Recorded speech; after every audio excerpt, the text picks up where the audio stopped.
up, everyone, and welcome to Unpopular, the pop culture podcast. I am your host, Larry, with my other hosts, James and Nick. Pressing the ones and twos, as he so puts it, or an occasional three every once in a while when he's got an opinion. When I'm feeling spicy. It's all right. We like a little spice around here. The spice must flow. Am I right? must flow. So It say must. we all. So say we all. Right? I've had some heads bursting.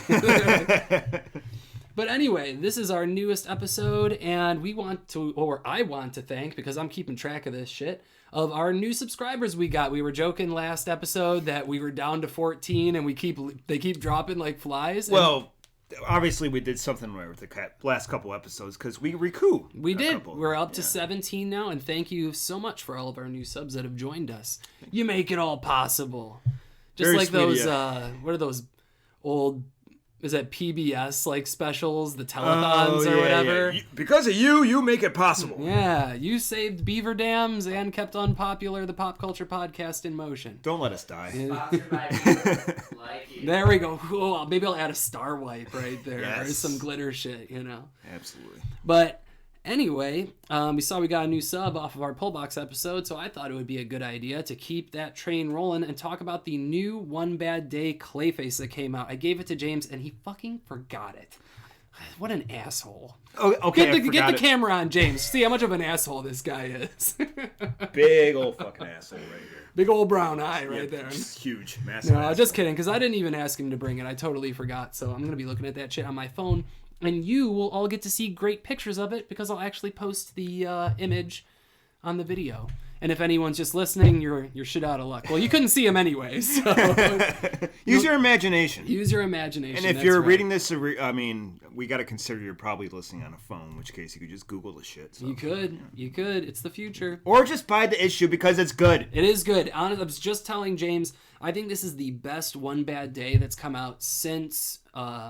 The Riddler, which was the first one, which is crazy because we've had a good handful of them in between, and we've covered most of them on here except for Catwoman and the Riddler and Two-Face and Penguin. So actually, we've only covered one on here. I'm a liar. You're telling me it's better than One Bad Day, Mr. Freeze? Oh, absolutely. Yeah, because we covered Mr. Freeze, Bane, and this will be the one. third. Okay, but we've missed a bunch. Yeah, but still. We missed the best one, which was the Riddler. But like I said, I think this is the best one since the Riddler. And it's really interesting because I wasn't expecting that out of a Clayface book. I mean, it's not a villain that I really know much about, or like I know the gist about him, but like I never thought or put too much thought into him having like, he's a fucking super dramatic actor. He's a diva kind of. Yeah, but I mean, he's also a monster. Exactly. Just a grotesque monster. So there's like that's an odd combination. It's a conflict. Yeah, right. So we get some real deep and weird things here. And that's a really good book. I liked it. And so that's what we're doing for the pull box. And I'm going to be jabbering about everything else that's happened in comic books and what other shit. Don't you mean everything and everywhere? Oh. All at once? Oh. Because that's what movie we're talking about today. Everything Everywhere All at Once, which is the greatest fucking movie of 2022. I've been telling these guys. Fantastic. I was trying to even look back. I told Nick in August of last year, I was like, you gotta watch this movie. Like, True and stubborn. oh, it's so good, dude. So many things about it. And it's up for multiple Oscars in all the different it's almost in all the categories. Yeah. So, and There's plenty to say about it. oh, it's amazing. Let's just say for our people that have watched past episodes, I think this is a strictly A grade movie. It's not an A plus, even though I love it. It's not an A minus. It's right there in the middle. It's a great movie, but it's no movie's perfect. No movie's perfect. No. Right, Yeah, except for Rocky 4. I was like, I'm gonna look as around you had to here. look over the one with the robot in it. Greatest movie of all time. We'll see once the report card's done. Right. Okay.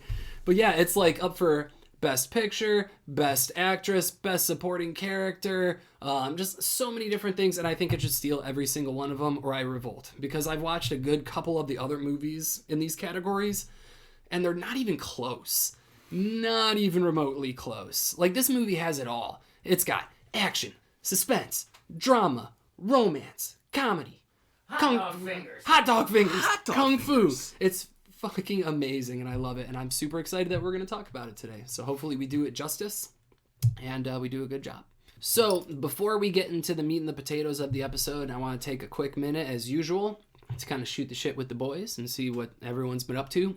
We, at least in my area, we had a massive power outage for almost all of last week. From Thursday to Sunday, we were out of power. And so I didn't get to watch anything except one thing. I wasted my battery on my phone for one movie, and I kind of regret it. What was that movie again, Larry? That was We Have a Ghost. We Have a Ghost. Oh, I think I starring stumbled across that when I was perusing and looking for something with to watch. David Harbour in it as the ghost. Oh, okay, yeah. I didn't see any previews or anything, but I saw just a card. And you would think that if it has David Harbour in it. Right, well, I think it's a weird role for David Harbour no, because then we again, all... Hellboy just... Oh, yeah, Hellboy was terrible. Yeah. But David Harbour, like, in my head, I like to hear David Harbour talk. His dialogue is kind of the fun, it's like half of the fun with the dude. Yeah, and yeah. it's a non-speaking role for him. So yeah. it's kind of weird, and it's about the Falcon from the Avengers and his family moving into this house. And he has two sons, Falcon Jr. and Falcon Jr. And Jr. is a weirdo. And he goes up into the attic because he hates this house. I need to get away from everybody. It's your typical fucking overdramatic teen. Yeah, angsty teenager. Everything Exactly. sucks and, He's artsy. Asshole. He's hip. But he ends up seeing the ghosts, and it's David Harbour, and then he ends up taking a video of it, and then his dad wants to make YouTube videos about the ghost and exploits him. All right, so this already just it sounds way less interesting than Frankenstein's Monster Frankenstein. Pure David Harbour in his like true glory. Yeah. I created life, and I created it in my own image. Why not? Like They that's an can't- excellent movie. I don't know what you call that. It was just its own little thing, A but short. it was fantastic at it. It's David Harbour at its peak. Right. But yeah, that was We Have a Ghost. It was okay, and whatever. That's really it. Oh, I watched Babylon. The new I forget who directed that, but it's got Brad Pitt in it, Margot Robbie, and it covers one of my favorite subjects, as you guys know, the evil underbelly of Hollywood.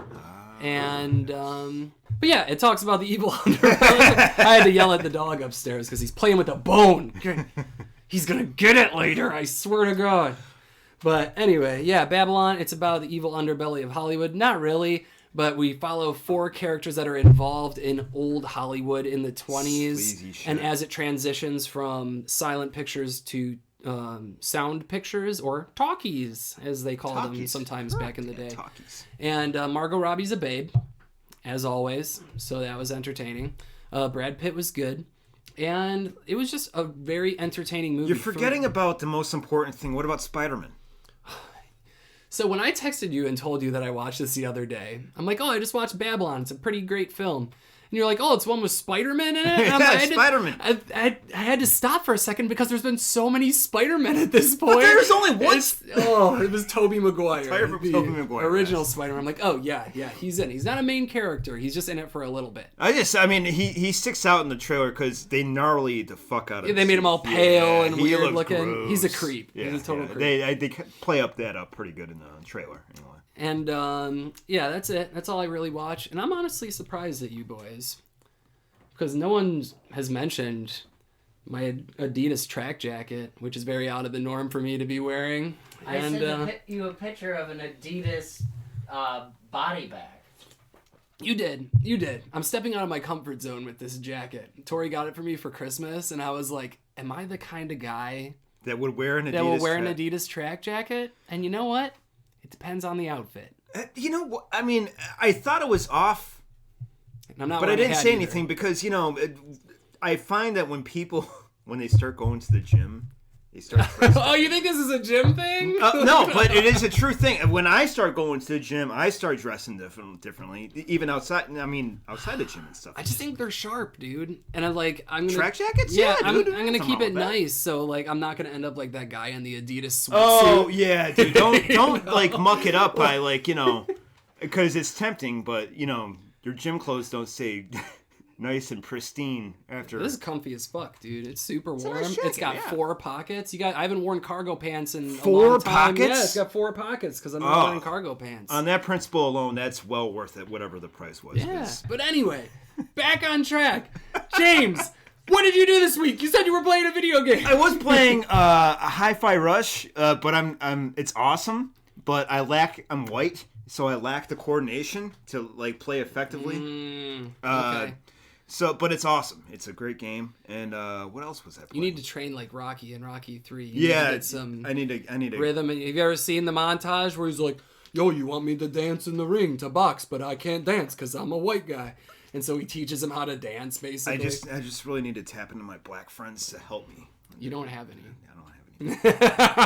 I don't have any friends. You're shit out of like, we need you again. No. But I digress. It's an awesome game. But so you had mentioned that to me, and I was like, "Oh, that's like Jet Set Radio Future," and you were like, "What?" I have no idea what Jet Set Radio Future Jet Set is. Radio I'm Future. old. It's an old game. It's for like the classic PlayStation, I think. It's like Parappa the Rapidays. No, dude, it's like It was for Dreamcast initially, Dreamcast. and then it was rebooted on the original Xbox. it was that rollerblading graffiti game where you like God. aggressive rollerblade all around town and can grind and ride on everything, and you spray paint stuff all over town. It's like a really cool soundtrack to it. Like I have no idea what you're talking about, awesome but it game. sounds 90s as fuck with the rollerblades. Oh, it's great. But yeah, has that been it for you? Like I There said, was the power's something been else. out. Yeah, with the power being out, that kind of like threw a damper and everything. But yeah, that's pretty much about it. But I wanted to mention, since we were talking about the power outage a second ago, that like since I didn't want to like use all the hot water or anything, I was just going to the gym and showering at the gym, which is kind of awkward if you've never like taken showers at the gym, like the public gym or whatever. Not a crunch, but at Planet Fitness when I went there. It's just weird. I was really hoping there was going to be an old naked guy for an icebreaker before I went over to the showers. Because normally you walk in, you're like, whoa, oh, just these old dudes give no fucks, just balls yeah, out, yeah. just strolling through the Hogs out. Oh, dude, hogs, a whole hog. Oh, But I was like, I didn't get a single one. I was like, I need one to break the ice on my way to the shower. So everyone's like, oh, look at that. yeah. There's every now and then there's an old dude that's gonna just not give a fuck. Well, but, dude, sometimes you walk in and it's just like balls. Well, there's this Just one. like, There was one time like years and years ago. This is almost a decade ago. I went to the Taylor Rec Center, and I went to go into the sauna, and there's a window in there. Okay. And before I can even walk in out of my peripherals, I saw that there was just a dude that was sitting up in the upper Level tier, with just and legs his wide open. eggs and his junk was just out there for eye level. I couldn't see his face. I'm like, no. You should no. have just sat right in No, front of man. him on I the saw lower him in the step. window. I was like, I turned right the fuck around, man. Just let his balls just like rest on your head. Like, am I bugging you, sir? But anyway, enough about old men's balls. Let's talk about comic books. Let's go to the pull box. Pull box. All right, let me pull up my notes here. Yeah, since I don't got the book. Well, no, I got some shit to talk about beforehand, before the actual book. So, some new things this week in the world of comic books. Cosmic Ghost Rider #1 came out, the new Cosmic Ghost Rider series, as there's already been a Cosmic Ghost Rider Is series. it still Frank? I'm not sure. I just saw that it just came out #1. I wasn't going to give Marvel more of my money. I gave them $4 this week, and they better be happy. They better be grateful that they got $4 out of me, and it's because they came out with a new character. So gave a new character the spotlight in their own book, and we'll get into that in a second. Rogue and Gambit came out. Who cares? Spider-Gwen Shadow clones. There were a ton of really cool variants for this one, and I'm a huge fan of Spider-Gwen. I'm just a spider simp. Isn't she like Ghost Spider now? Yes, she's Ghost Spider now. And when I was reading the description of the book and they refer to her as Ghost Spider, I was like, who's Ghost Spider? Yeah, I remember hearing something about that. I guess they don't want to, like, I don't know, whatever reason. It's Marvel. I'm sure they have some reason for that. And then the new Action and Detective comics came out this week. They're a bi-weekly series, and I think I'm cool now because I am reading both Action and Detective, and for some reason I feel like that makes me a hipster. because I'm like, oh, all I need is my Action and Detective Comics, the longest running comic books of blah, blah, blah, blah, blah. I think I remember you giving me shit for being a Batman fan years ago because of this kind of thing, being like, oh, James is a Batman fan. He's a status quo. He's, just all this. It wasn't, I'm not even really not necessarily a Batman fan, but like, I get Batman. I used to be. He's got the best rogues gallery. He does. He's got great villains. As we talk about them almost every episode. Yeah, I mean, lately it's just one bad day has been the theme, so. Right. But I digress. But, I mean, Detective has been one of the only good comic books to read. Same with the Batman series. And I just wanted to be, like, I wanted Action to start with a new series so I can hop into Action and feel like a nerd going into the comic book store. I'm like, one of Action and one Detective. I will say that seeing some of the recent artwork for Detective? Really Killer. Good. I love Killer it. stuff. I love it. It looks really good. And yeah, I love Superman, so I need a new Action. And a new Superman series did just come out, and I started reading that, so that was good.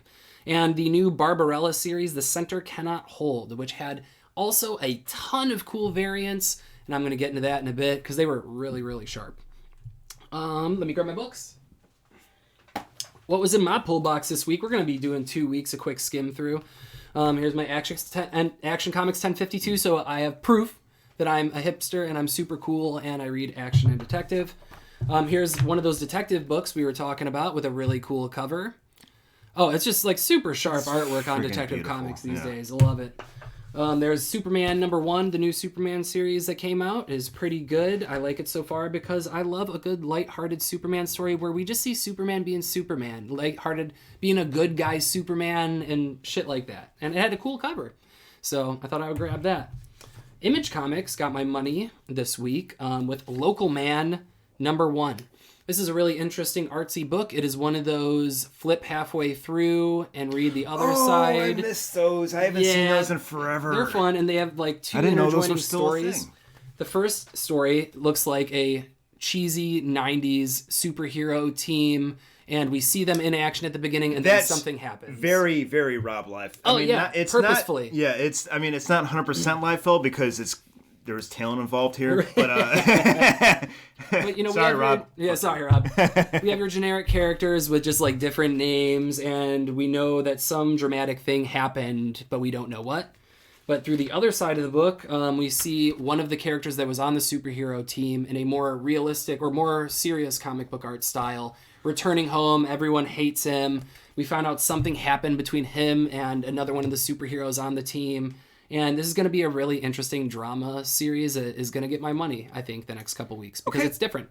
That reminds me of there was actually an indie comic that I came across the other day that I read. It's called Wind, WYND. I'm familiar. I haven't read it, but I've seen the I read covers. the first issue and it was pretty good. Is it Image comic? I'm not sure if it's Image. It's got to be either Image or probably not Dark Horse. I don't remember the label. Maybe Boom. But it was like $10 for that first issue. Oh, they're already making it so hard. They're making it really hard, but it was good. I mean, okay. I wanted, but the artwork was exquisite. What sold you? Yeah, and it had like some weird Mothman type dude on it. So it's like, if it's got a Mothman on it, it's got to be good, right? Be good. Yeah. And the last thing I wanted to talk about with like Marvel's spotlight on a new character, this is called Hollow's Eve. #1, and it focuses on the character called Eve or Hollow's Eve. And there's like all kinds of goblins on the front. Well, this girl was Ben Reilly's girlfriend, our alternate universe Spider-Man, and something happened, and she somehow got into possession of a bag of magical Halloween masks. And she can put them all on, and it gives her different powers and stuff like that. I had an idea like this. I'm sure years you ago. did. I'm sure God you did. damn it! I'm like, this is some edgelord goth boy fucking idea for a superhero. But honestly, it's cool. It's different, And I thought the first issue was really good. And it's cool. She puts on the werewolf mask. She turns into a werewolf. She doesn't put on the vampire mask because she gets a little too aggressive. She has a ghost mask that makes her all spectral. Oh, that's freaking awesome. So it is a pretty cool, and I like how the text box are black and orange. Yeah, it's I like spooky. that. That's cool. And yeah, like I said, this is some emo goth boy shit, and I was on board, and it had a ton of cool covers. So I bought this one because I thought it was neat. but there was an Art Germ cover that I wanted to get because he's a great artist, but I couldn't get it. And Blue Beetle Graduation Day was in my pull box because my kid's reading that one, and that's it. That was all that was Logan's in my reading pull box. Blue Beetle? He's reading Blue Beetle, the new series right now. It's a 6-part limited series called that's Graduation cool. Day, and I took him to the store and I wanted him to pick out a book just totally unbiased from me. You know, I'm like, go Pick something and out. look at Yeah. characters, you know, Yeah, and pick one 100%, out. man. And I so like that, yeah. he's like, oh, what's Blue Beetle? I'm like, I have no idea. And he's like, all right. And they got a movie coming out this year for him, which is cool. So he's on board. Well, for that. I mean, okay, I know back in the day, my Blue Beetle was Ted Cord. I know now it's the original, like, bold yeah, with yellow the eyes. yellow goggles and stuff He's like in the that. series. Is he? I mean, I want to make sure that he's intact because it's weird that they have this new Blue Beetle who's like alien tech, Yeah. and all this cool stuff, and I'm all on board with it. I know nothing about the Blue Beetle, so I'm just like, hey, that's cool. Yeah, it's very symbiote-y. That's the best way I can. It's very Yeah, Venom. sure. Yeah. I would assume that when I don't know anything about Blue Beetle, but when I hear that, my brain immediately goes straight for Blue big Beetleborgs? bad Big bad Beetleborgs.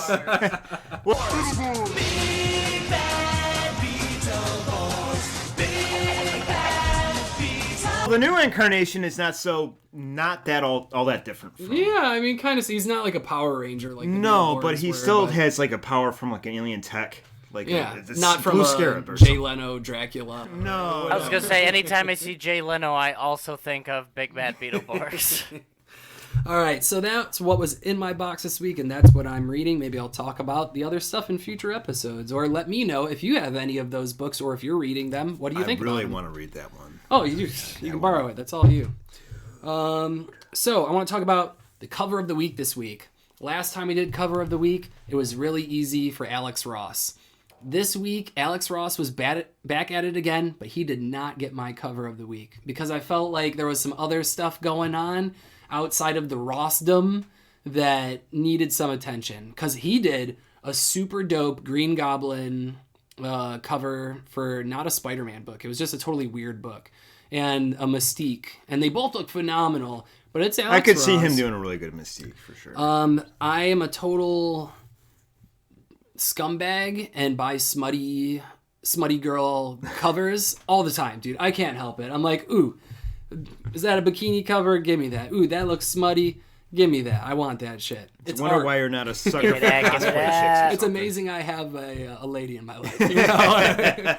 But on that note, Harley Quinn number 27, Alex Gardner cardstock cover. Totally awesome. Not smutty, but a really nice Harley Quinn, like, sexy cover. Always nice. I'm not a big Harley Quinn guy, but I have a fair amount of smutty Harley Quinn covers, so that is what it is. Let's see here. The Hallows Eve 200 copy art germ that I mentioned before was really slick. But the thing that got it for me, the winner of cover of the week this week, was the Barbarella The Center Cannot Hold 10 copy Chew variant.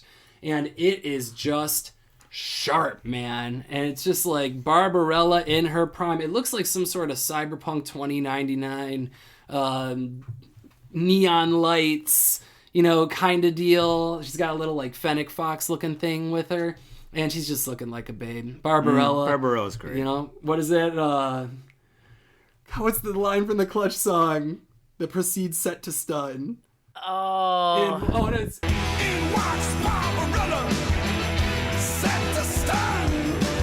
Walks in Barbarella. Yeah. Set to Stun. And me and Nick, the first time we talked about this song together at the same time, we both went, Set to Stun.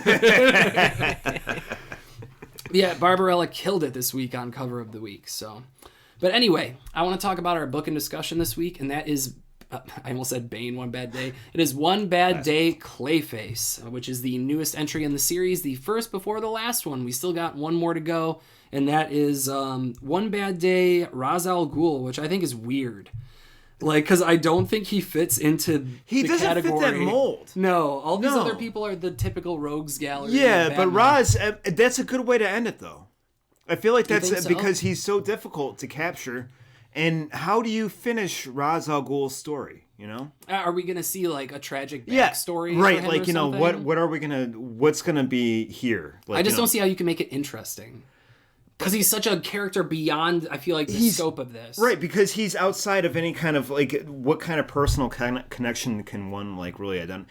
I guess what it comes down to is, like, you know, he's fundamentally an eco-terrorist, you know? Yeah. I feel like there's got to be something that would push his button, no Okay. matter what. There's always, for the most elitist of Doctor Doom out there, there's some way to push his button.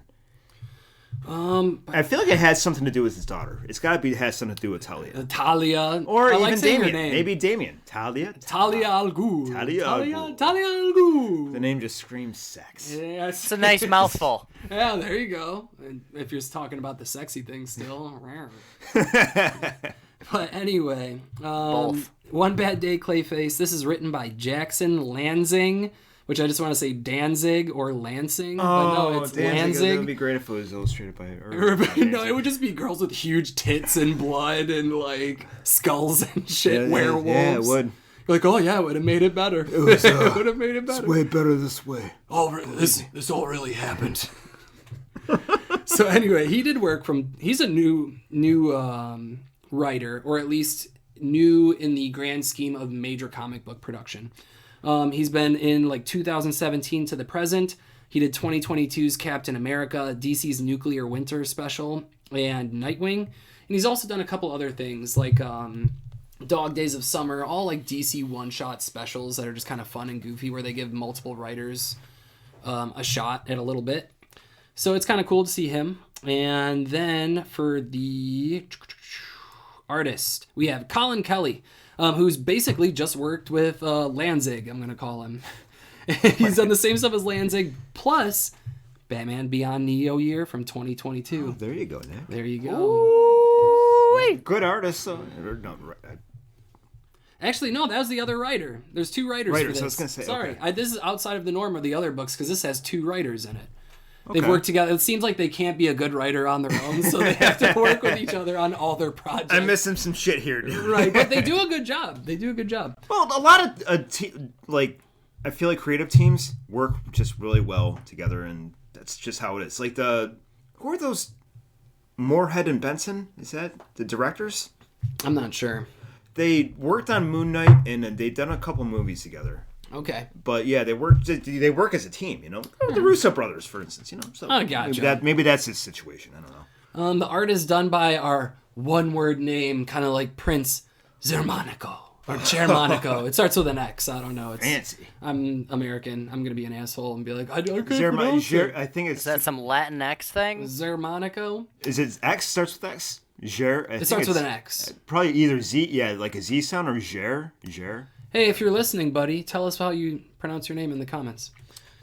He's worked on Boom's Mighty Morphin Power Rangers from 2016 to 2020, which has really cool art because he did the, I believe he might have also done the Power Rangers Meet the Ninja Turtles series, which was really fun. Oh, you know, the action figures are really cool. They are really cool, and the series is cool because Shredder gets the Green Ranger's power or whatever. And I saw Casey Jones got an upgrade too, man. He's a Ranger now, Ranger X. So is that like during the Power Rangers like ninja phase? Or No, it's a completely standalone unrelated? series. Yeah, just in its own I thing. saw a couple of tidbits here and there about it. It was pretty. It's not connected to anything or in any particular time. If anything, it's in the current timeline of the Power Rangers.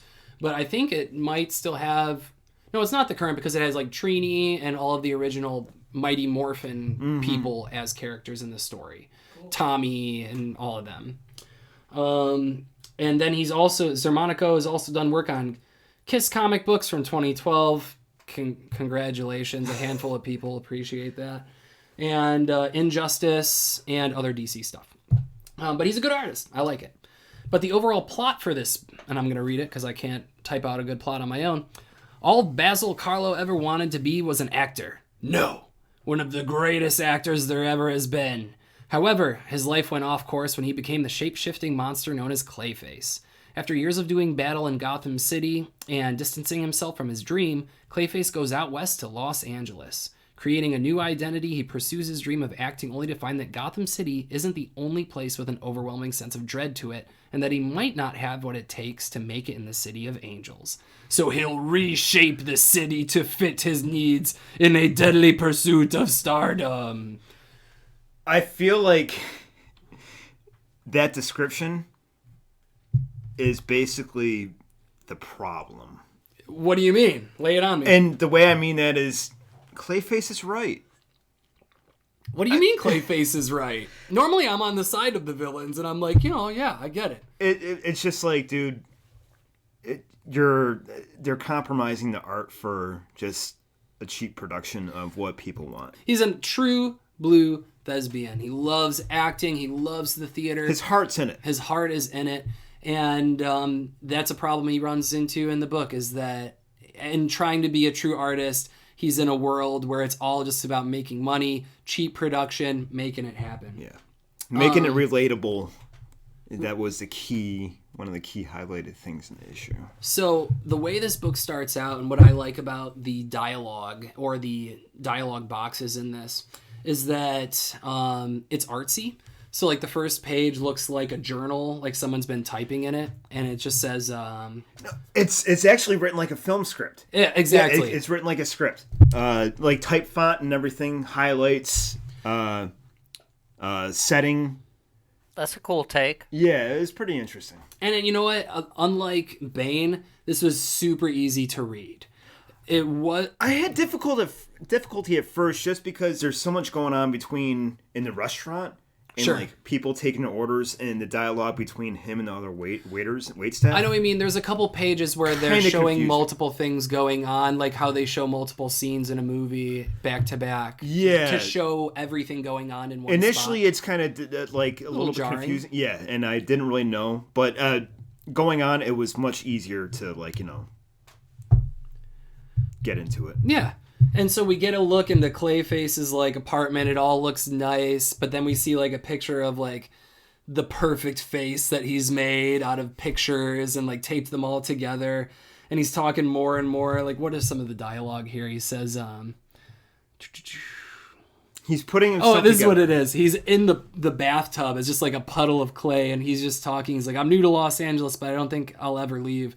My name is Basil Carlo, and I'm here for an audition. And it shows him turning himself into Clayface, but with a human arm, and like I'm here for an audition. Yeah, you like know? he's kind of like making himself into the image of this pastiche of a face, Right. that he has on the wall to kind of like, I guess, use as a reference Yeah. to build himself. It's his new self. Yeah.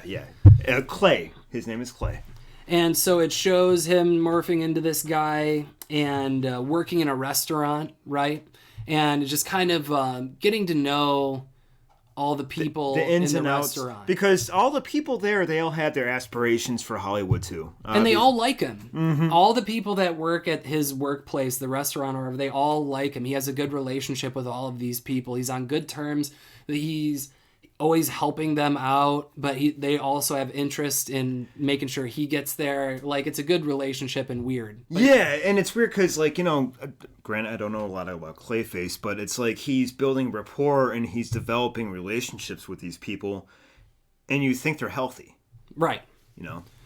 And so we see him basically going to these auditions with a friend of his, and he's trying for the part and he's putting his heart into it, and they're like, can you make this a little happier? And he's like, happy? I am a distraught character. Yeah, and the great thing is like they're doing from what we can see in the script and the lines and stuff, a movie for The Killing Joke.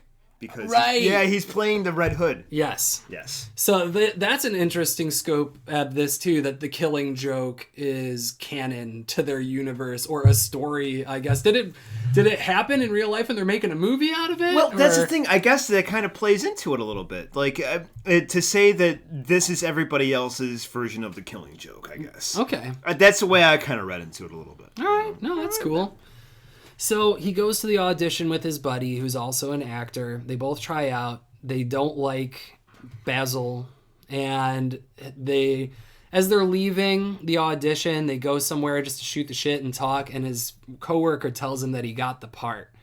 And this just like, it's a really cool little panel because he's just talking to him. He's like, hey, you know, like, it's exciting, yada, yada, yada. And he turns around and he just Clayfaces him. Engulfs him. He just engulfs him because he's so pissed off that this kid over here who put the lightheartedness into the role, I guess, that they were looking for, because it wasn't as heavy as Carlo wanted. Right. So then that resentment is just there, and he just engulfs him and kills him. But he turns into him, right? He turns into him, and it's almost T-1000-ish in a way. Like to me, it's kind of like that contact with him. If you engulf him, it's kind of like you're getting a mold of their shape. Right. So like he absorbs his DNA and then he can replicate him. He can just take his shape. Yeah, it's just like, if anybody can do it, it would be Carlo, I guess. Well, yeah, he just morphs himself to look like the person or whatever. Because he doesn't absorb the guy. He just like suffocated him, basically. Right. Like, I was gonna say, does Clayface have to like kill the person he's trying to shapeshift no. into or He can make absorb himself them? look whoever he wants. So he's not pulling a Kirby every time? No. But it's like, he just, when this guy's dead, he just looks like a dried out husk, but it's just, he doesn't necessarily take anything from him to look like him. He just looks like him. Right. And so he assumes the appearance of this guy that got the part and goes back to work as the guy. And they start calling him out because he thinks now that he has the part, he can do what he wants and be an actor and bring, his heart to the role. Right. And they keep correcting him, like, you're like not even the same guy. What's right. up with that? Like the people, the directors and stuff are in on, and we're like, dude, what the fuck? Yeah. Yeah. And so after he makes a whole scene on set, his manager comes to see him at his trailer and is yelling. She's like, you can't believe all the things I did to make this happen, blah, blah, blah. You don't understand what I do, blah, blah, blah. And as she's walking out, he Clayfaces her. Yeah, Clayfaces her. She's dead. Gobbles her all up. I don't have that much experience with Clayface. I remember seeing him like a small handful of times during like the animated series. Mm-hmm. Like he'd turn his arm into a hammer, or Batman would swing like an I-beam at him, and like the clay would just like shift to the other side. Right. In this issue, though, it's weird though because there's an instance where he recounts some of his encounters with Batman, and he talks about the physicality and the fights, and he says how much it hurts to be punched by Batman because he's rigid. And despite the fact that Clayface might be malleable and just clay, he still feels. And that to me, ouch. Yeah, to me that was a really poignant part. And I was just like, oh, dude, that's actually kind of profound because he's getting his ass kicked, and it's like it hurts. You think that he's just because he's a monster that he can take a beating, Exactly. And it's not exactly like that. No. And to me, that was kind of like one of the endearing parts of the story. Okay. Yeah. How do you kill a Clayface? You get him wet. Yeah, water's not really his friend. Yeah, you just basically break him down to his face. Yeah. And then jar his face up. That's how it was done in this issue, actually. Right. So Clayface goes back on set, basically kills everybody, freaks out because no one appreciates art. The director comes in, sees that he's killed everybody. He kills the director and assumes the role of the director to basically throw a massive party for himself at the director's house. No, that wasn't the director. He killed the director first, then he went to the producer who asked the director what the fuck was going on. Okay. Yeah, because the producer was the guy who had all the money. Yes. Yeah. And that's whose house he threw it at. Yep, so he has a party. He invites all of his friends from his job. He's like, oh, I made it now. Come here. And they keep asking. They're like, where's so-and-so? And of all people to show up to be like, there, Bruce Wayne. Bruce Wayne is there. Wayne is there because he heard that they're making a movie about the Grey Ghost. Oh, Grey Ghost factors. And he's a huge Grey Ghost fan. Yeah. Well, you got to read the rest of the issue to see how Grey Ghost factors into that. But that was kind of cool, too. So basically, they're at this party. They keep asking questions about what happened to the dude that Clayface had killed in the beginning. And Bruce Wayne is there. And what? He basically just reveals that he's Clayface? Well, his two friends ask him what happened to the other friend that got killed initially. The first guy, the actor. I forgot what the hell his name was. Yeah, I did too. But when they confront him about it, he kind of loses his cool because he can't keep his story straight. When you're a liar, that's what happens. Yeah. And Clayface, that's his number one asset, is he's a liar. Right. He has to be. He's constantly just to maintain face. And so when he does so, they're onto him. He basically exploits himself in the process, and from there, shit turns downwards, and Batman gets involved. Well, someone notices, like, they call him out.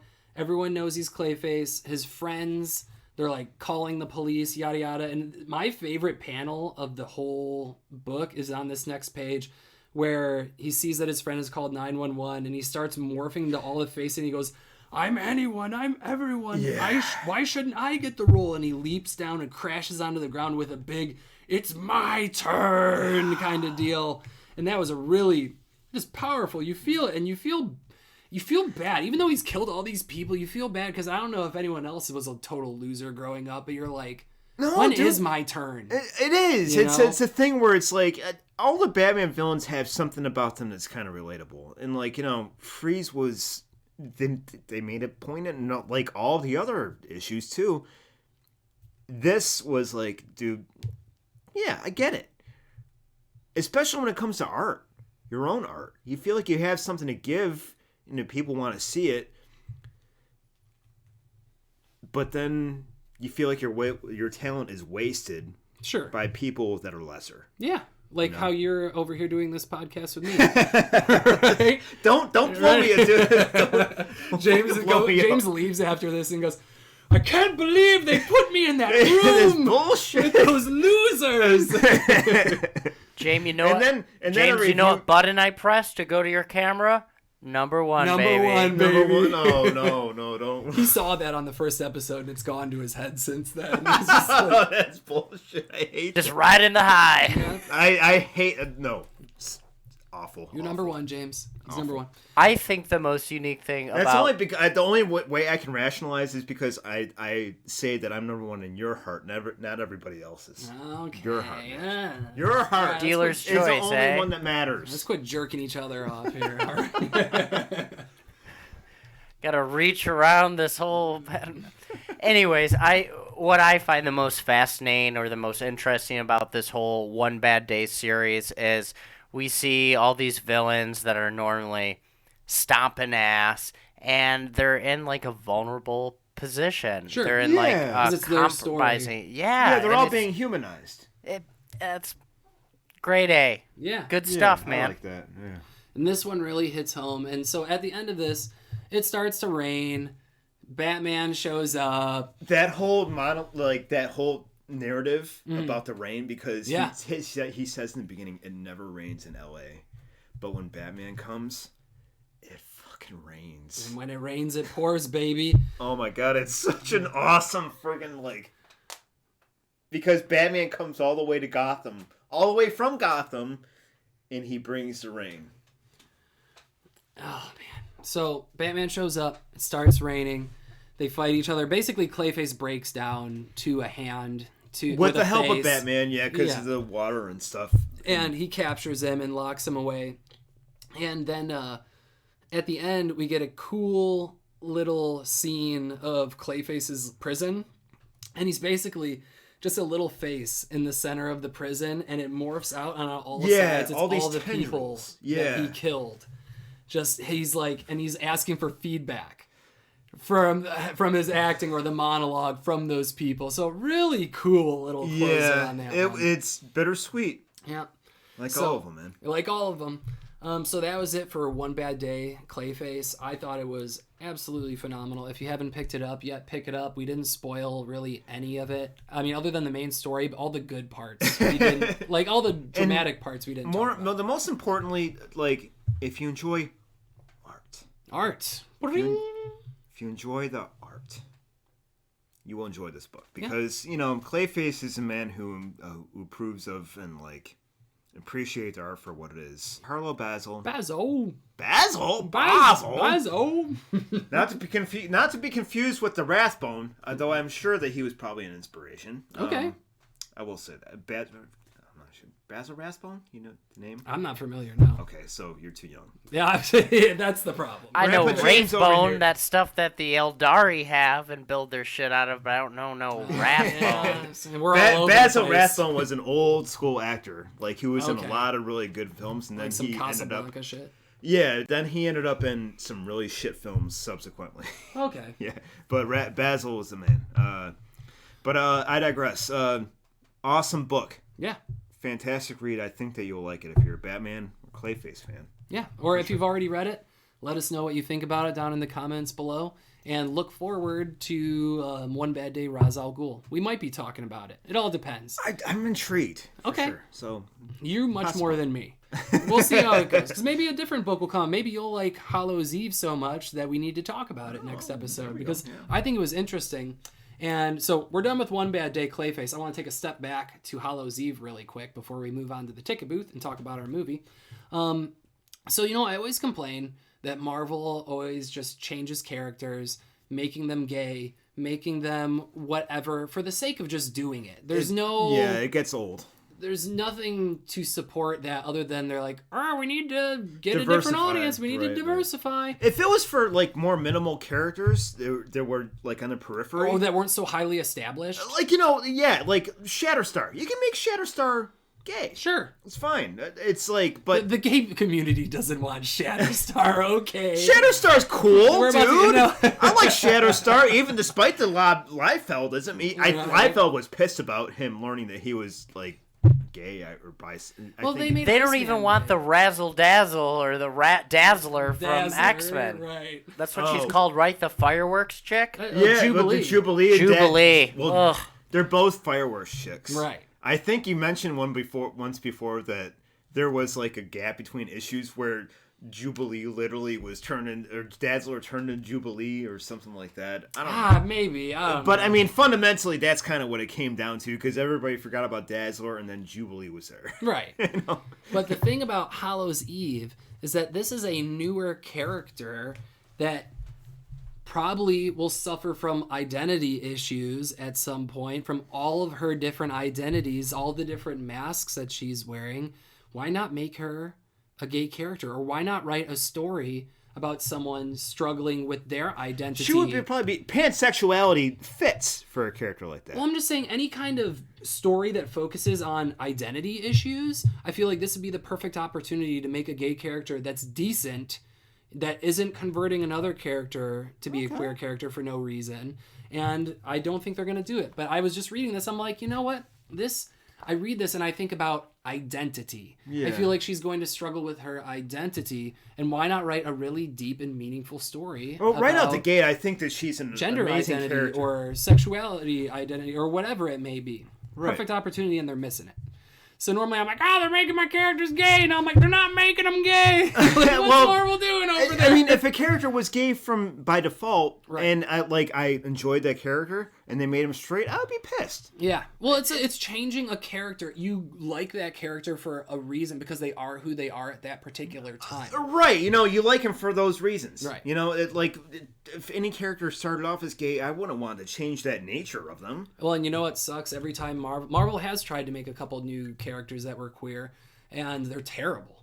They're fucking. I don't even remember their names. It's like a whole squad of queer That's characters. just bad fucking It's just- creativity, and they're doing half-assed. it. They're doing it for the sake of their sexuality. Yeah, it's not. It doesn't. It's not about them as a person. It's not about them as a Right, right. It's just like, look at the gay Which Avengers. is, sexuality is just a fraction. It's not the entirety of your being. You right. know? And first and foremost, I wouldn't complain about these books if the stories were actually written well, but they're not. It's terrible and it's pandering, and I don't like it. Everything's been done before. Yeah. But anyway, that's enough about my identity rant and my comic book That rant. book sounds amazing, and that character sounds Yeah, amazing. if you're interested about Hallows definitely- Eve, check it out, or listen and wait to us talk about it eventually at some point. Now for the hot dog. Now for the hot dog fingers. fingers. Let's get into a movie we're talking about today, which is just probably one of my favorite movies ever. Let's get to the ticket booth. That's the noise that I'm going to make. Okay, dude, maybe I'll keep that audio.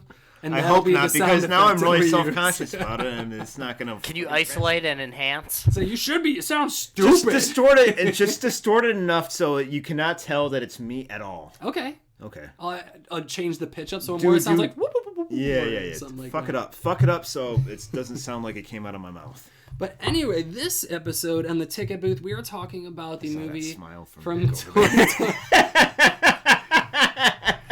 Got me all hot and bothered, Yeah, saying you're Nick is drawing all like like- space cowboy fan art. So for the ticket booth, we are talking about the gem of a movie, Everything, Everywhere, All at Once from 2022. This is directed and written by Dan Kwan and Daniel Scheinert. We have another duo here because they can't do it on their own. They probably can. But I wrote down here, they do a lot of A24 stuff. Art! Because all of A24's movies are art.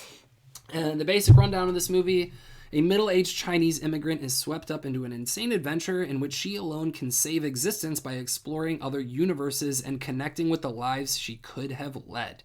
Dan Kwan did Swiss Army Man, which is another A24 Oh, okay, movie. yeah. With the Harry Potter guy. Yeah. Daniel Radcliffe, and he Daniel uses him as a dead body jet ski. Yes, it fart was a propelled. fantastic Yeah. movie. Yeah. I didn't watch it, but it sounds like you guys did. It so was pretty It's good. fun. It's weird. It's Yeah, different. it's Worth a art. check out. It It's sounds like art. art. He farts and it's a weird movie. You have to finish that sentence because you just said he farts. The I'm like, corpse, what do the you corpse mean? farts. He's a farting corpse. Like he uses them for so many different purposes, and Okay. farting, he has to use his farts for one of them.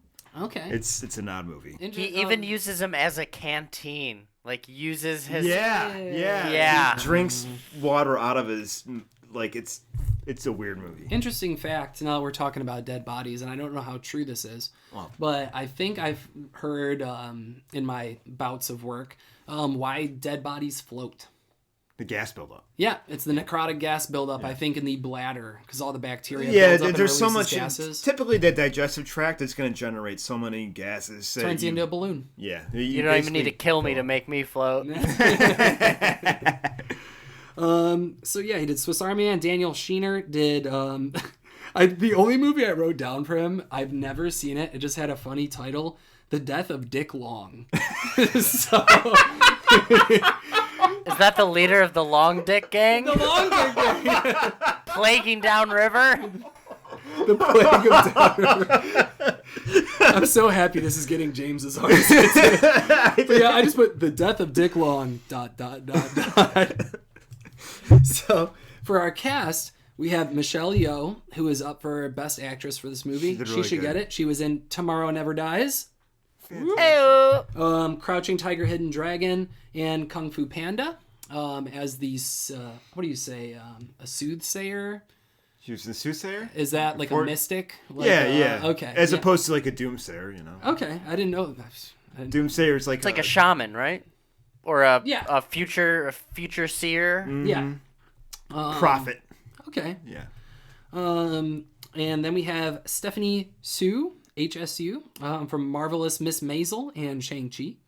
And then we have Ki Hui Kwan, who I enlightened James to this earlier today that I was not aware of. He is Short Round from Indiana Jones and Data from The Goonies. That's awesome. But you know what's weird? Like when you said that, I think I might have remembered hearing Okay. that he was cast. I don't know how I didn't catch it. His voice is His like... voice is very distinct, and just his demeanor overall. Right. He was very short roundish and data-ish throughout the whole movie, kind of, in a way. And since I thought he did such a good job, I wanted to give him more credit than his token Asian characters by adding his other token Asian character in Encino Man, and he was also in Loki. I didn't watch Loki. I don't know what he did in there. I didn't know he was Loki. But anyway, James Hong as Gong Gong in this movie. He was in Blade Runner as the iRobot doctor guy. He was in Big Trub in Little China, and he was also in all of the Kung Fu Pandas because he is Poe's dad, the duck. Okay. So love James Hong. He's in freaking everything. And Jamie Lee Curtis. And I just put, after Jamie Lee Curtis. She was fantastic in this movie, too. Terror Train, Halloween, Virus. Virus. No, True Lies. True Lies, not man. Speed 2. Come on. Speed 2 Electric Boogaloo. But yeah, she's in everything, and she was great in this. So let me pull up the plot of this movie here. So, like we said before, this is about our main character, Evelyn. She is a Chinese immigrant who has moved to America with her husband, Waymond, not Raymond. I thought it was just a speech impediment thing at first, no, or but like it a is language Waymond barrier. with the W. Right, but it is Waymond. And they started a laundromat together. They had a daughter, and Evelyn was on bad terms with her father because she left with this boy to start this whole new life in America. So whatever. It's a mess. It's a mess. But ultimately, they're taking care of Gong Gong, the grandfather now. And they're in a shitty little apartment above the laundromat. We start the movie with just like... She's getting audited. Yeah, she has just a table, stacks of papers everywhere, just frantically trying to figure it all out. For all the stuff that she's trying to mark and get organized. Right, because they're going to the IRS later to try to take care of business or not get audited, whatever it may be.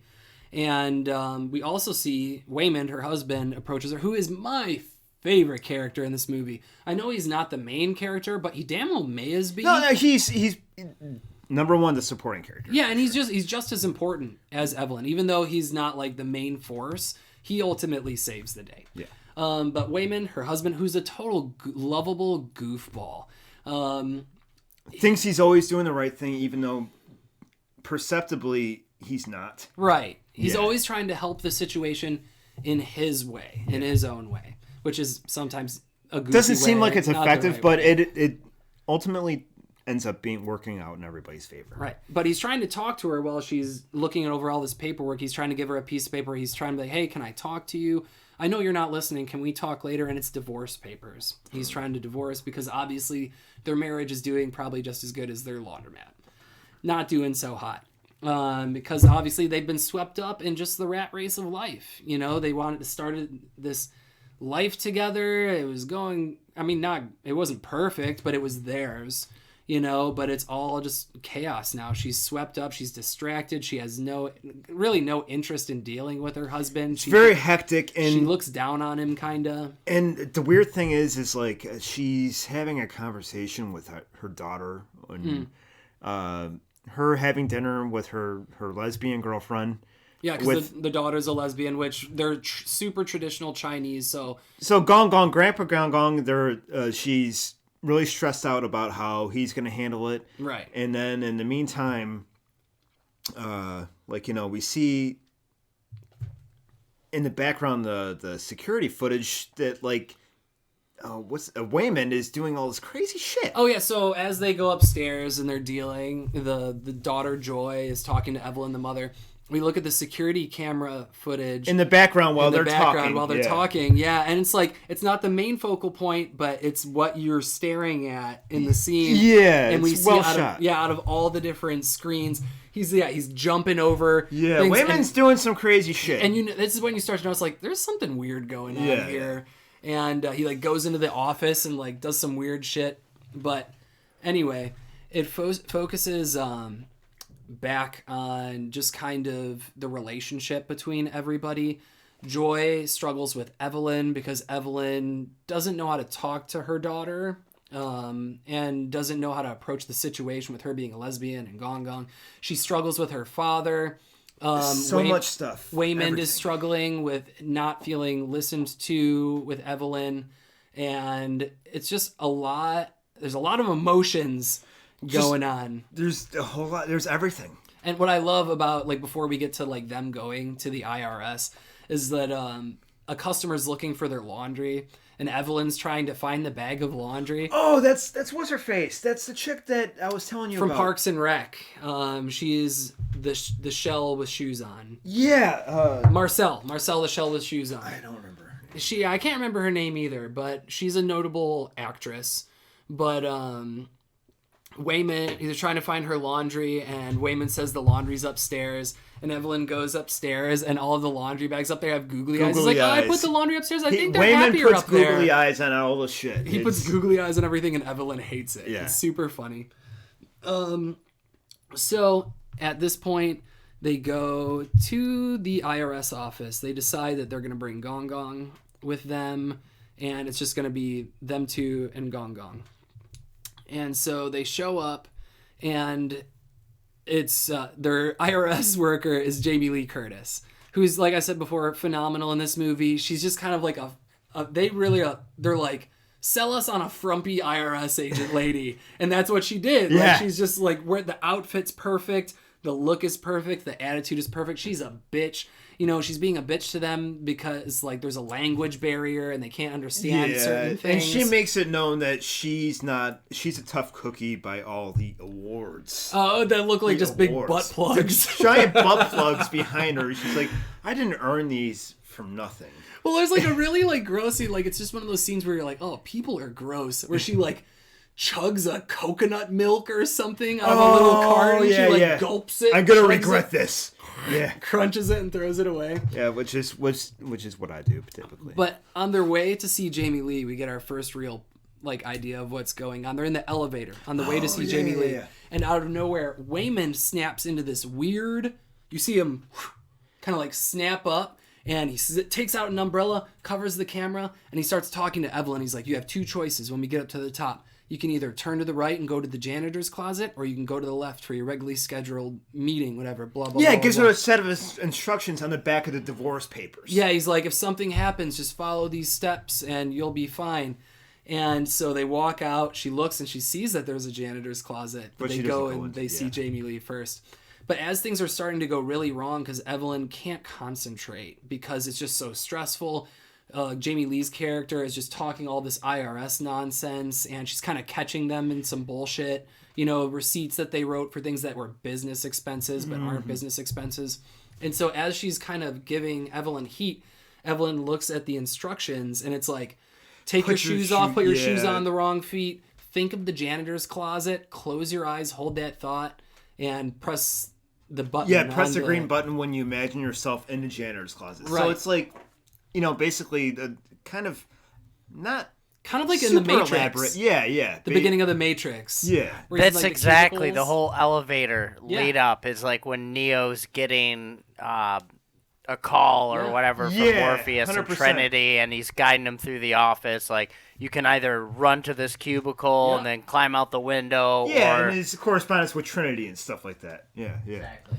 So she ends up taking her shoes off, doing it, and it sucks her, astral projects herself out of her body, flies her into the closet where we have another Waymond who's already in there, and he's giving her the rundown. He's like, look, I'm Waymond, but I'm not your Waymond. I'm Waymond from an alternate universe. Alpha Waymond. Because in what's happening, or what I need you to do, is what we basically do to stop this evil cosmic force that's breaking through all of these dimensions and tearing them all apart. You need to tap into all of your different alternate universes and gain the abilities from yourselves from those universes and use those to bring down the big baddie. And she's just like, what are you talking about? Right. And meanwhile, she's kind of split between listening to what Wayman is telling her and what her other self is listening to from the IRS. And it keeps jumping back and forth because if she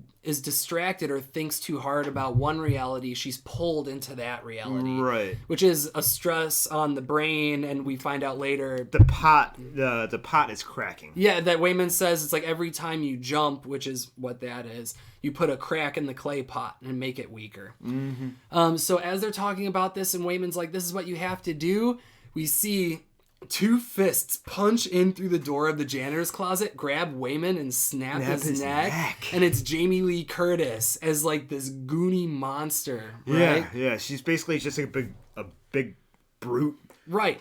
And so she is obviously under control or in another personality of herself from an alternate universe who is working for this bad guy who we know is called Jobu Tapaki. And it's a weird name, and it's actually pretty funny because throughout the whole movie, Evelyn pronounces it wrong. Yeah, she calls it like something Chewbacca, Taki. Tobu Chewbacca. She butchers a lot of names. And that's fun. It's funny, though, because I think that's one of the charms of this movie is that it's not like, oh, it's an Asian, they don't get it, or they can't speak the language. I think this movie is a great look into that cultural barrier and putting these kind of different characters on the forefront with their perspective. Oh, right. So it's like it's not really a joke at, they can't understand the language or blah blah blah. Yeah. It's a language barrier thing. It's a cultural thing, and I think they play that very well. Oh, for sure. Yeah, it's not like they don't know how to speak English properly. It's not this or that. It's more like it just is what it is. Yeah. Yeah. Do you think the name of that main baddie is significant? Good question. I think so. I wanted to research it a little bit further, but I think that it does. What is it called? Not an anagram, but like when you flip a name around, like the King Gizzard and the Lizard Wizard have Hans Chiumi or whatever, or Hans Chiumi, which is a blank insert word for humanity. Oh, I don't know. It's like a flipped 69, cut in the middle, mixed around word. Anyways, carrying on. Sorry, guys. Search. No, you're good. Yeah, well, I mean, that's an interesting We'll Google concept. it. Yeah, I didn't even think about that. I'm glad you guys are stepping outside the realm of... I figured that it had some kind of relevance, but like I said, didn't really research it. So. Right. So at that point, we get our first, all-out fight, because before Evelyn breaks down and taps into all of her universes, it's a lot of fighting with Waymond. They end up getting out of there. They're trying to leave.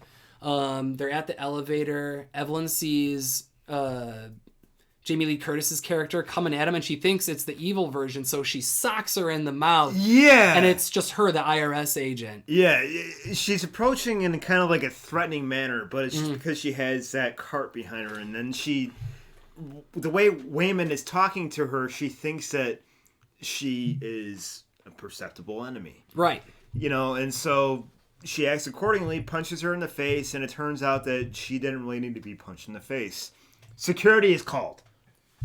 Security's called, and at this point, Alpha Waymond takes over, and basically we get a really cool kung fu action scene where he uses his fanny pack and fills it up with aquarium rocks and kicks their asses. And it's not just all choreographed kung fu. They kind of go over the top with some of it too. Like when he throws the fanny pack through his arms, it's like that's not a natural throw, right? But it's accenting it, making it seem like it's powerful than just a regular punch or a hit with the fanny pack. So that was really cool, and that's one of the things I love about this movie. And I've been watching the characters too because I wanted to see how much stunt actors were involved. And even just looking at the scenes where you can see the face of the actors and actresses, they're doing something. They're doing something highly choreographed, and it was super impressive. Yeah, no doubt. So after that fight, we basically get a backstory on Jobu Tapaki, right? And so we find out that Jobu was Evelyn's daughter, and she, in the Alpha verse, they knew all about this verse jumping and stuff like that. And Evelyn in that universe saw massive potential in her daughter and pushed her to the limit on gaining these abilities, which basically turned her into this supreme multiverse being that experiences everything all of the time. So she made an everything bagel. She made an everything bagel. So this Jobu Tapaki, basically her main shtick is that she wanted to put everything all into one item, kind of like a black hole, but it's an everything bagel. It's like an actual everything bagel, but it looks like a black hole. Yeah, it's a really cool aesthetic, the way that they manage it. And you can get sucked into it, get lost into it with all your different experiences, stuff like that. But that's her main thing. She wants to get Evelyn to go with her into the everything bagel. Yes. She wants to destroy everything, and she's going to bring her mom with her. But we get the backstory of Jobu Tapaki. She arrives at the scene. Basically, she crosses right through the police lines and gets into the building that they've now blocked off because obviously Evelyn and everyone's a threat, you know? And so this is where we get her entrance, really. And it's really cool. So they take an elevator down. They go into this room, Evelyn and Waymond, and I think it's just those two. And 2 security guards. They're getting escorted. Yeah. And then Jobu Tupaki shows up through the elevator dressed as like Elvis with a pet pig, and she fucks them up. Some really cool special that was effects. An awesome scene. She grabs one of the cops and he throws up confetti and then explodes into confetti. And she turns her face around to grab the cop's gun who's aiming at her and hits it like a bong. Yeah. And then kills. It's just like all these cool things. scenes, man. Just I don't even remember like half the shit, but like, well, there's so much. There's just so much. You can't really retain everything within the first sitting. I gotta watch it again. Yeah, Which brings me to the fact that this movie, more so than a lot of others, I'd even say myself, would have a lot of rewatchability or rewatch credit. Like this movie, there's so many like little details. I imagine the more you watch it, the better it is. It is, and there's scenes where literally you're seeing literally hundreds of flashing images of possible realities. Right, they're like hundreds, and they're blowing through them, and it's super cool to look at. It's really cool. It's an awesome fucking scene. Awesome scenes all around. All around. Yeah. So they get away from Jobu only to be pursued by Jamie Lee's character, who's now like a wrestler. Yeah. You know, a professional wrestler. Yes. Or has those abilities. And they tell Evelyn basically. So she's a jumper too. Right. Yeah. And so they tell Evelyn to fight her, you gotta tell her that you love her. That's your jumping point. Because what's cool about this movie, to get all these weird powers, everyone has to do something really weird. Yeah. Like Waymond eats a bunch of chapstick, or, you know, pee your pants. Or, like, really? In this instance, the security guards, to get their powers, they have to shove one of those trophies up their butts. Yeah, one of the butt plugs. Yeah. Yeah, it's always something that relies on, like, a chaos probability. Mm-hmm. Like, you know, something that's just doesn't make any sense that you have to do.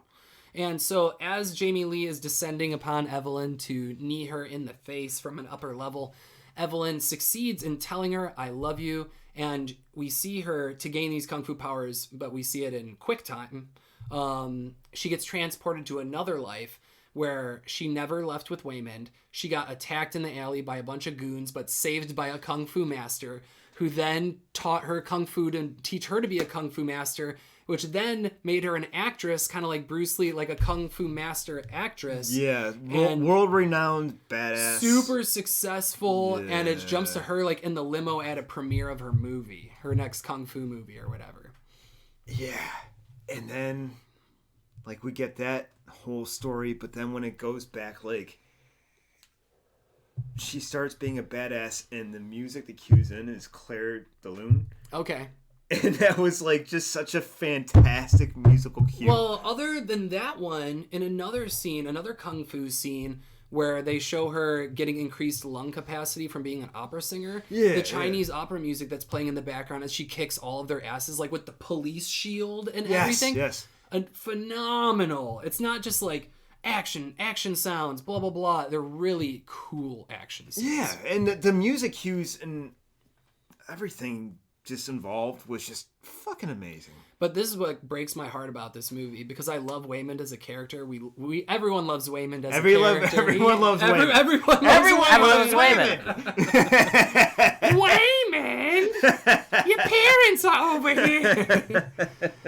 But when she sees how successful her life was, but when she jumps back with the powers and then fights Jamie Lee and beats her, she tells Waymond, she tells Waymond, you should have seen. I saw my life without you. It was beautiful. Yeah, and like. Oh. You tell somebody like that, like Waymond especially. Oh, and you can see it just breaks his heart, man. And you're just like, you know, and she's just like, you can tell she's not trying to be mean. It's just what a profound experience she just had. And just like expressing that. Brutal honesty. Yeah. Right. It's just one of those things where it's like, in the grand scheme of things of concerning your own life, just the possibilities, how insignificant another is. Right. And that is heartbreaking to anybody. Yeah. Because it's kind of the truth, you know? It's just what it is. That's hard. Yeah. You know, and like, you know, this movie touches in that kind of stuff, and it's, fuck, man, you can... There's plenty of times where you tear up in this movie. Oh, just like I was tearing up finishing this movie when Nick was like on his way over here. Just like the ending scene that we'll get to in a minute with Waymond. It just breaks my heart. Yeah. But ultimately, they have all of these fights. I don't want to tell the whole movie. I want to kind of save this one for you guys. You have to see it for yourself. But at one point, Jobu gets a hold of Evelyn and takes her to the place where she has the everything bagel. And she's trying to convince her to join her and get into the bagel. Excuse me. But as Evelyn stares into the bagel, she's experiencing all of these different lives that she has, right? Seeing all these different things that could have happened. And we get a variety of things. We get, you know, her as the Kung Fu master. We get her in a relationship with Jamie Lee Curtis, and they have hot dogs for fingers. Hot dog fingers. They That's have, a whole other thing in its own, man. There's so much shit. She's an opera singer, and... she blinds herself in the process for the opera singer. Yeah, as a kid, she was running and falls on chopstick or sticks or whatever, and they go into her eyes and they blind her. And my favorite one, she is a chef at like a Benihana-esque restaurant. Raccacoonie! So she keeps getting in trouble at this job, and her boss keeps being like, oh, if you keep messing up, I'm going to give your hours to Clint or whatever this guy is. And it's just like, the good guy at work, he's like, hey, everyone likes me, blah, blah, blah, blah. And he's got the hat, he's got a big hat on. Yeah. But they link this joke in because as Evelyn's talking to Joy in a previous scene, she's trying to talk about Ratatouille. She's like, it's like the mouse under it's like Raccacoonie. And they all laugh at her for saying Raccacoonie, another language barrier joke. But in this alternate universe, she blows the cover of this other chef. She pulls his hat up, and there's a raccoon under his hat and controlling him. Very cheaply done. It's it's an animatronic raccoon, and you can. I think it's been sold at the auction already because all the shit's been auctioned off on for the fans of this movie. I would have loved to fucking bought Raccacoonie. Oh, but it's just like little things like that, like little jokes that turn into bigger things in the rest of the movie.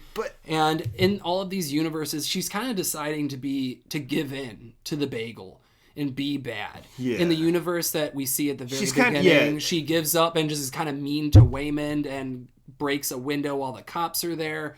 She blows the guy with Raccacoonie's cover, which makes Raccacoonie get captured by animal control. Yeah, animal control. But this was all after basically they had a conversation as rocks. No, this is before the rocks.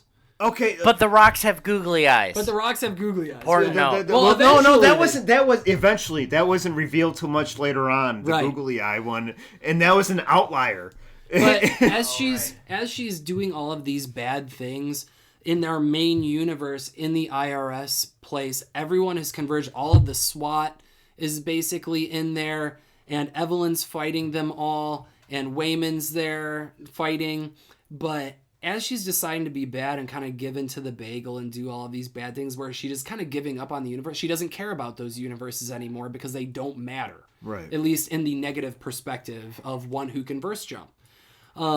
But the thing that I love, like Waymond saves the day here. They're all about to fight each other, and basically Waymond turns into regular Waymond, and he just starts crying, and he's just like, can we stop fighting? And I'm sure everyone's just scared and confused and doesn't know what's going on. And that's when we should care the most and be kind to each other when you don't know what's going on. Because he does, and he's like, and the thing that breaks my heart, he goes, I can't help but feeling this is all my fault. I was just like, oh my God, dude. It's just like, what's such a good-hearted character who has no clue what's fucking going on in the grand scheme, but he's like, I can't help but feel like this is all my fault. Because he feels like him filing for divorce. He feels the weight of all that stuff, you know? And like, he's a character Dude, Waymond's a good character. Oh, such a good character. But through this experience with Waymond, Evelyn has a change of heart and realizes that universe is important because it's her universe. It's her life that she started. In the one where she's a movie star, she meets Waymond again. and they hadn't seen each other since they were children, and he's talking. But to he's her. still successful, but not He's like successful. her. And he's like, he's leaving, and he's like, look, you're breaking my heart for the second time. I just want you to know that I would have loved living another life with you, just doing laundry and taxes. Yeah. And I'm breaking up saying that right now, but it's like, oh, dude. And like through that and through the thing happening where he's just being kind, she kind of has that realization, like I said, that universe is important because just because it's Raymond's humanity, right? That basically saves the day, right? You know? These little things are important in the lives of everybody. It doesn't matter if you were a successful movie star or a kung fu master or so great at this and that. Your experiences with the people are around you is what makes your reality important. And it like kind of like this podcast, dude. And like factoring into all this too is also Gong Gong, Grandpa. You know, and because he's. We find out he's like the leader of the Alpha team, right? And he's Alpha Gong Gong's entrance, dude. Because he's been in a wheelchair this whole movie. Almost, and he shows up in like a mech suit. Oh, dude, his Alpha Gong Gong's entrance is so grand because it's basically he breaks in during Evelyn and Joy's like first like really physical encounter. Sure. And like all of a sudden she just Joy Tapi Topu Jopu Tapaki. Jopu Tapaki. You did the movie thing. I did do that. And I'm probably going to continue doing the thing. I'm probably going to continue doing the thing. I watch anime. I got this down. Okay. Jopu. Yeah, I was gonna say, man, if I was a more avid anime watcher or a manga reader, I would probably be more proficient with this kind of stuff. I watch anime. That makes me an expert on Chinese names. Trust me, you're much more suited to the names than I am. But when he enters, they're having a dialogue, and all of a sudden, Jopu just gets annihilated by an unseen force initially, and then we see that it's Alpha Gong Gong. In a wheelchair. Oh, in the wheelchair. Supercharged wheelchair that crashes into her and is smoking. But if you look at the back of the wheelchair, it's a coffee pot. It's like smoking. It's this makeshift wheelchair out of a coffee pot and remotes and dumb shit. I saw the subtitles and I saw Alpha Gong Gong and I was like, oh, dude. Oh, that was great. So funny, dude. Oh my god. So at this point, being drawn back and realizing that her universe is important, she decides to fight like Waymond. Waymond has inspired her to not physically fight anymore, but fight like him. And basically, she throws googly eyes on everything. Yeah, on the rock. And like basically embraces Raymond for who he is and what he's done. And what he does, you know? Well, I'm just saying, like, to fight, she throws googly eyes on all of the SWAT team and everybody like that, and then she starts taking them down in very like personable ways. But that's how Raymond Waymond. Fuck, I'm even doing to Angela. Oh, Evelyn.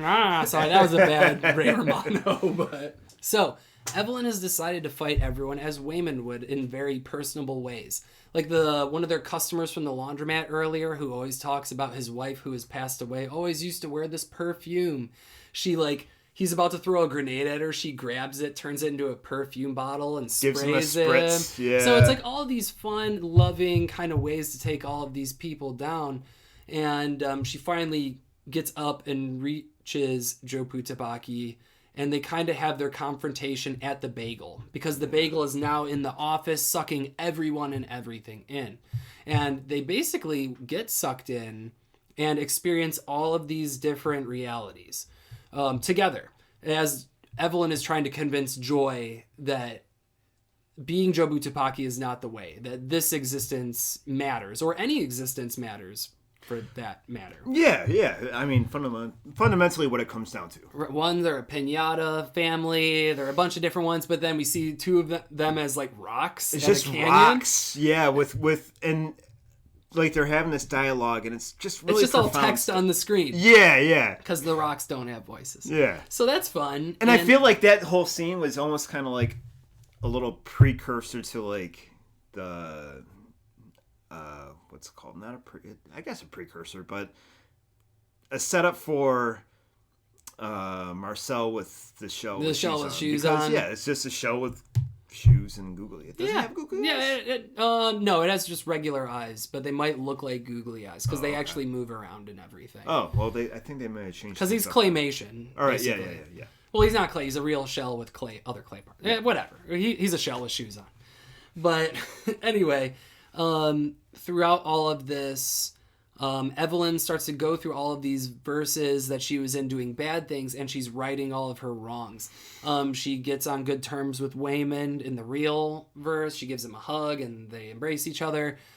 She recaptures Rakakuni for the guy. She gets him up on her shoulders and controlling him or whatever. Yeah, she makes amends with Jamie Lee Curtis. With the hot dog fingers. Yeah. And so she's righting all of the wrongs and kind of showing Jobu Tupaki that her way is not the way. Yeah.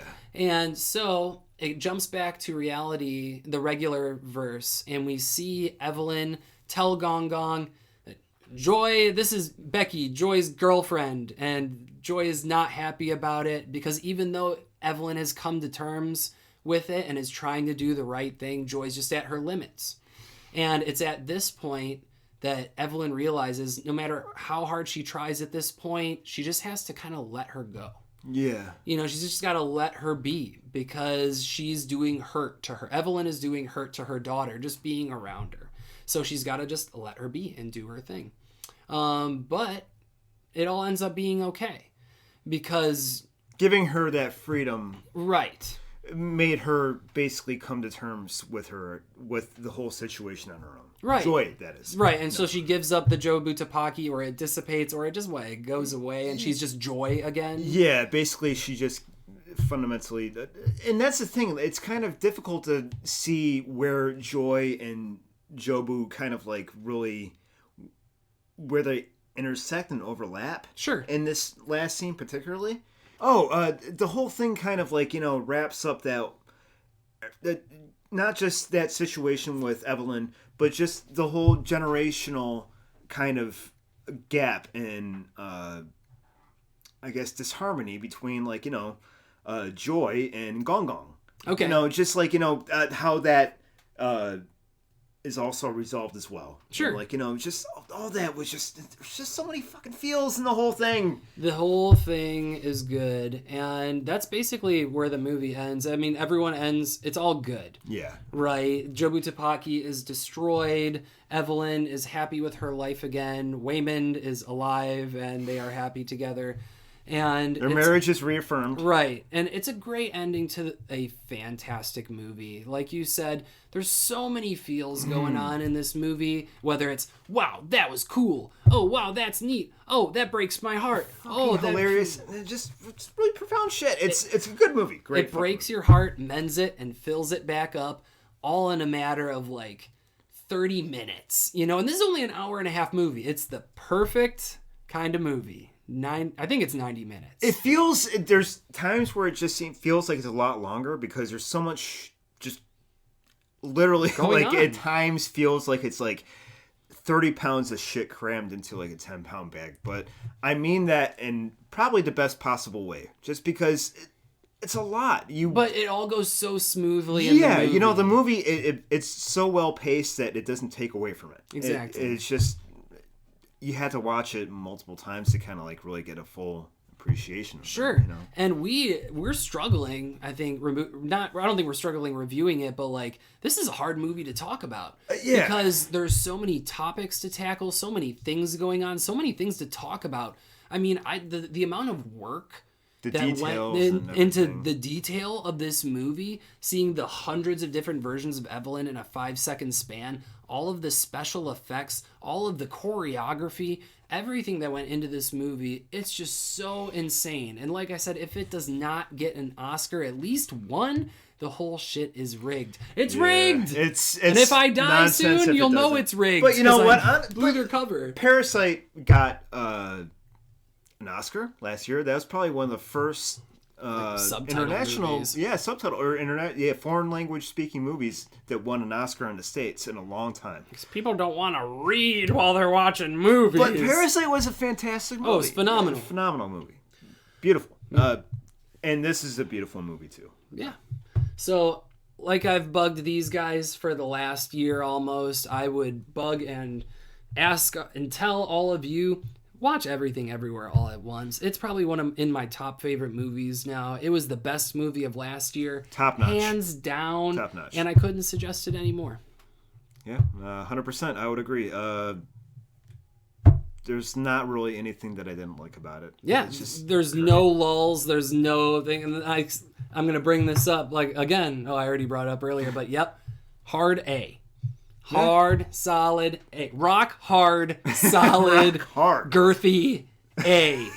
No A plus, no A minus. All around good movie. Yeah, it's. I agree with that sentiment. It's pretty fantastic. But that's all we got for you guys in this week's episode. If you liked anything that you heard, let us know down in the comments below. Or click that like or subscribe button. Do Maybe it we'll for get us, if not for the movie. That's right, if not for the movie. And I'll even give Larry, go out and Larry, I give it a pulsating, throbbing A. Ooh, A plus. throbbing. I love it. It's definitely A plus range. I have a coworker who doesn't watch any movie more than once. Yet he just bought a 4K TV, and the 2 movies he bought for his new TV was Everywhere, Everything at Once, and the new Dune. Oh, they both probably look. I bought 4K Dune as soon as it came out. I'm like, I don't buy 4K movies, but yeah, that's a movie that deserves for it. Dune, yeah, 100%. Yeah. which Dune Part 2 comes out later this year. I think it's November. Super exciting. You're all We all gonna gonna love see it. it together again? Yeah, why Hell not? yeah. I'd love to see it with you Oh, guys. before we end, I also played Shredder's Revenge. Oh, it's like a video game I really liked. I want to talk about. It's pretty freaking awesome. Yeah, if there's you're the a fan Shred- of the It's a we talked about remaster, that. right? Yeah, well, not a remaster, but it's kind of like a, I guess, reboot, like re-release. because those old arcade games, they only age so well, Right. So you had to amp up the game and kind of make them a little bit more roguelike. They probably and stuff just like that. adjust the audio and make Well, it no. better. They make it so you can level up your respective guys and stuff like that. Okay. So stuff like that, it makes it work. Okay. I respect that, and it's a good game. If you're a Turtles fan, like we are, as you can tell, we got some Turtle stuff on set. Check out Shredder's Revenge. I was thinking about that when we were experiencing technical difficulties. Right. Hey, dude, I mean, if you liked playing it, I want to hear about it. It's pretty fucking cool. Check it out. Which we're experiencing right now, but we're so close to the end, I figure I'd just cut to close-ups until we wrap it up. Hey, that's totally fine. works. So let's wrap up this episode before another camera dies. Thank you all so much for joining us on this episode. If you liked it, click the like, subscribe button. Join us in this journey to being internet millionaire superstars. And until next time, this is Larry Downs. I'm James. Seal off. I'm Nick Airlock Shock Haskin. Make sure you check out Airlock Shock on Nightmare Fuel Streaming. Also check out my Etsy page where I'll be selling 3D printed bump stocks for AR-15s. Make sure you use promo code. Make sure you use promo code Back to School for 20% off. Enough. Goodbye, everybody. bastard. Goodbye.